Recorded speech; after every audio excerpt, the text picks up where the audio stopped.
প্রিয় বন্ধুরা, বিকাশদার কোচিং সেন্টারে সকলকে স্বাগত। আজ আমি আমার এই ভিডিওর মাধ্যমে কলকাতা বিশ্ববিদ্যালয়ের চতুর্থ সেমিস্টারের ছাত্রছাত্রীদের জন্য মাইনর MN2 অর্থাৎ যারা MDC বা জেনারেল কোর্সে পড়ছো, তোমাদের মাইনর পেপার হিসাবে যদি শিক্ষাবিজ্ঞান থেকে থাকে তাহলে এই ভিডিওটি তোমাদের জন্য। অর্থাৎ জেনারেল কোর্স বা MDC কোর্সের মাইনর পেপার চতুর্থ সেমিস্টারে তোমাদের যেটা করতে হবে MN2 CCF মেথডের তোমাদের বিস্তারিত সিলেবাস এবং সাজেশান নিয়ে চলে এসেছি। বন্ধুরা, ভিডিওটি শুরু থেকে শেষ পর্যন্ত দেখতে থাকো। এটি অনার্স যারা ছাত্রছাত্রী রয়েছে তোমাদের জন্য কিন্তু এটা নয়, এটা কেবলমাত্র জেনারেল বা MDC কোর্স, কিন্তু তোমাদের মাইনর পেপার হিসাবে শিক্ষাবিজ্ঞান রয়েছে তোমাদের জন্য। এইটা শিক্ষার মনস্তাত্ত্বিক ভিত্তি। এই চ্যাপ্টার তোমাদের 3টি ইউনিট রয়েছে, এই 3টি ইউনিটের সিলেবাসটা দেখে নাও। আর আমি গুরুত্বপূর্ণ যে প্রশ্নগুলি 2026-এ পড়তে পারে সেগুলো বলবো, এবং 2025-এ কোন কোন প্রশ্ন পড়ে গেছে সেগুলোও বলবো। তোমাদের মোট 75 নম্বরের লিখিত পরীক্ষা হবে, 3টি 10 নম্বরের প্রশ্ন, 5টি 5 নম্বরের প্রশ্ন এবং 10টি 2 নম্বরের প্রশ্ন। সাজেশন সহ উত্তরের PDF-এর প্রয়োজন হলে স্ক্রিনে দেওয়া নাম্বারে তোমরা হোয়াটসঅ্যাপের মাধ্যমে যোগাযোগ করতে পারবে। 2025 সালে MDC MN2 অর্থাৎ সাইকোলজিক্যাল ফাউন্ডেশন অফ এডুকেশন থেকে তোমাদের যে প্রশ্নগুলো পড়েছে সেগুলোকে আগে বলে নিই। তোমার 10 নম্বরের যে প্রশ্নগুলো পড়েছে, 4টি প্রশ্ন পড়ে 3টি করতে হয়। বিস্মৃতি কী, বিস্মৃতির বিভিন্ন কারণগুলি আলোচনা করো। কোহলবার্গের নৈতিক বিকাশের তত্ত্বটি ব্যাখ্যা করো এবং উদাহরণসহ যে বুদ্ধি, এটা বৃদ্ধি নয়, বুদ্ধি অভিক্ষার শ্রেণীবিভাগ করো। শিক্ষা মনোবিজ্ঞানের পরিধি আলোচনা করো। এই 4টির মধ্যে যে কোনো 3টি করার কথা ছিল 2025-এ। 5 নম্বরের প্রশ্ন যেগুলো পড়ে গেছে দেখে নাও। শিখনের 5টি বৈশিষ্ট্য উল্লেখ করো। পেঁয়াজের সংবেদন সঞ্চালনমূলক স্তরের উপস্তরগুলি আলোচনা করো। স্পিয়ারম্যানের তত্ত্ব অনুযায়ী G ফ্যাক্টর এবং S ফ্যাক্টর বলতে বৈশিষ্ট্যগুলো লেখো। স্মরণ প্রক্রিয়ার পর্যায়গুলি বর্ণনা করো। এরিকসনের মতে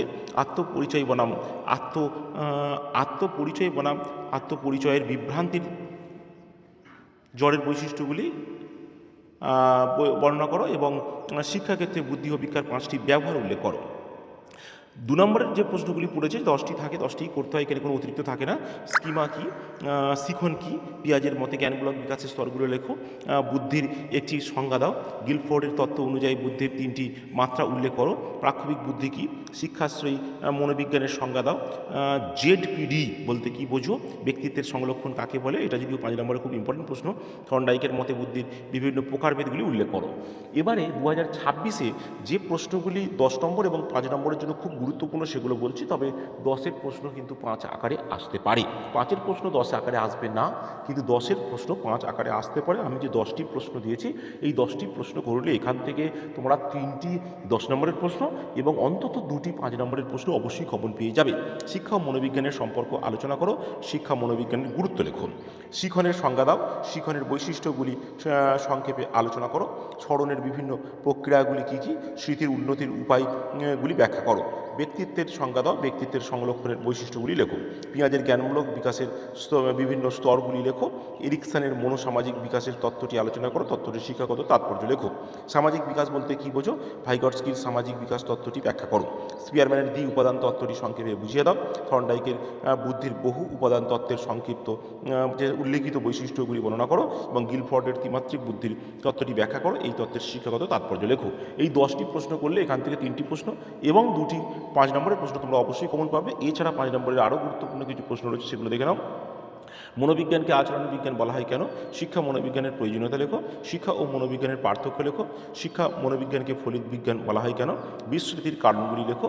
স্মৃতির উন্নতি কীভাবে সম্ভব, বুদ্ধি ধারণাটি আলোচনা করো। ব্যক্তিত্বের সংলক্ষণ বলতে কী বোঝো, স্পিয়ারম্যানের দ্বি উপাদান তত্ত্বটি ব্যাখ্যা করো। থর্নডাইকের বুদ্ধি তত্ত্বটি ব্যাখ্যা করো। স্মৃতির উন্নতির প্রক্রিয়া আলোচনা করো এবং প্রাক্ষবিক বুদ্ধির প্রয়োজনীয়তা লেখো। এই প্রশ্নগুলি করলে এখান থেকে তোমরা 5 নম্বর এবং 10 নম্বরের যে প্রশ্নগুলো পড়ে সেগুলো সমস্ত কমন পেয়ে যাবে। আর উত্তরের PDF-এর প্রয়োজন হলে স্ক্রিনে দেওয়া নাম্বারে হোয়াটসঅ্যাপের মাধ্যমে যোগাযোগ করতে পারবে।